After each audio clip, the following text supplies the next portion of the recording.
आहे। सध्याच्या वाढलेल्या तापमानानं तुम्हा आम्हाला त्रास होतोय, तसाच तो त्रास भाजीपाल्यालाही होतोय आणि वाढत्या उन्हाच्या परिणामानं भाजीपाल्याचं उत्पादन घटलंय आणि म्हणूनच नवी मुंबईच्या एपीएमसी मार्केटमध्ये भाजीपाल्याची आवकही घटली आहे। परिणामी भाज्यांचे दर झपाट्यानं वाढू लागलेत। फरसबीचा दर किरकोळ बाजारात 250 रुपये किलोवर पोहोचलाय।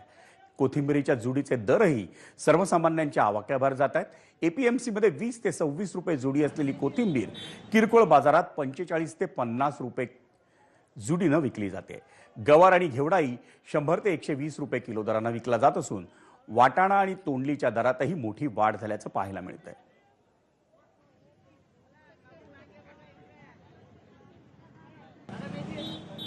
आपण पाहूयात सध्या भाज्यांचे वाढलेले दर नेमके काय आहेत। आपण पाहतोय दर वाढलं, किचन बजेट कोलमडलं। फरसबी 250 रुपये किलो, गवार 100 ते 120 रुपये किलो, घेवडा 100 ते 120 रुपये किलो आणि कोथिंबीरची एक जुडी 50 रुपयांना मिळते।